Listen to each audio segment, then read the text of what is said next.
Questo là o ok, questo... va bene così. È proprio di là. Dino Barone, allora, un consuntivo di questi 2 giorni, com'è andata? Ma siamo soddisfatti. Io nella vita non sono mai contento, però la partecipazione è stata intensa e avremmo dovuto acquistare altri espositori perché quasi non bastava lo spazio, e anche della partecipazione del pubblico. Poi la positività di questa collaborazione dell'amministrazione, il comunale e anche degli altri partner, un partner grosso, il produttore dei cibi, che ha allietato anche le persone che sono intervenute.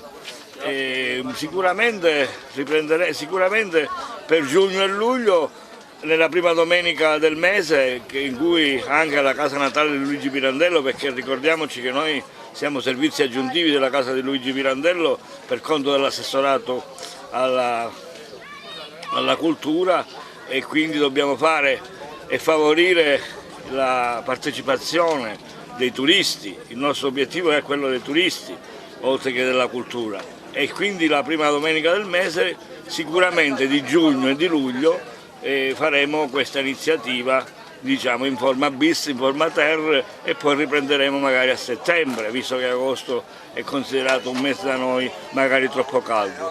Diciamo, è andato tutto bene, siamo soddisfatti.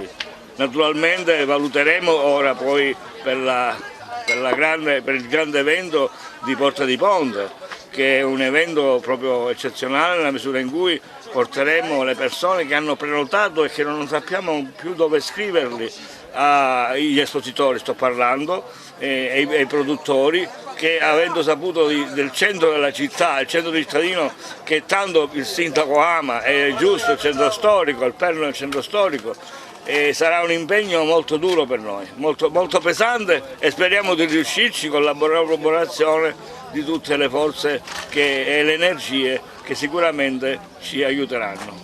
Marilla Lobello, oggi a questa iniziativa l'Emporio Arte e Natura si è occupata di un argomento importante, che è quello della nutrizione.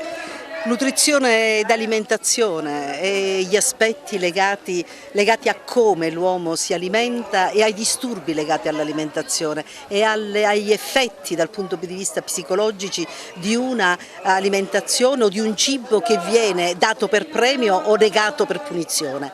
Dentro questo cammino, che è il premio del cibo e la negazione del cibo, ci stanno le cattive abitudini. Oggi ne abbiamo parlato con la dottoressa Palermo, che davvero ha interessato i partecipanti, guardandolo proprio dal punto di vista medico. Lei, che prima ancora che il medico vuole parlare e vuole far capire che la prevenzione, il coinvolgimento delle famiglie, delle persone, può essere di grande aiuto a quei minori, a quegli adolescenti che hanno nel cibo un proprio punto di riferimento. E poi la psicologa Mariuccia Russo, che ha fatto scoprire a tutti i partecipanti quanto stretto legame anche chi pensava di non averne col cibo ha rispetto ai risultati attesi, rispetto alle tante difficoltà della vita, e perché no, anche rispetto a soluzioni che hanno a che vedere con il sociale e che hanno a che vedere col mondo del lavoro, con la famiglia, con gli affetti. Quindi è stato davvero un bel momento in una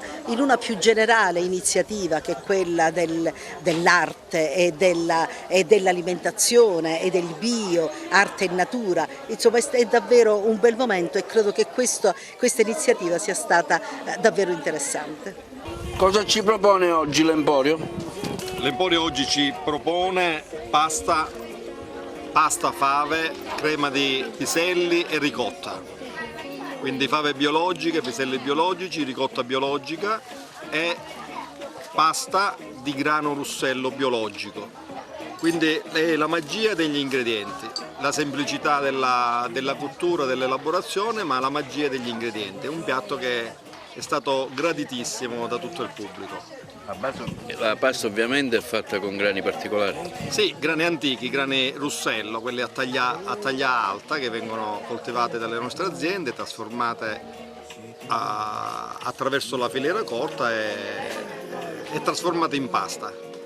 È un elogio alla semplicità, è stato un piatto veramente molto gradito. Proteine e carboidrati, quindi è un piatto completo. la ricotta, le proteine delle fave e dei piselli e i carboidrati della farina di grano duro a chilometro zero, meglio di così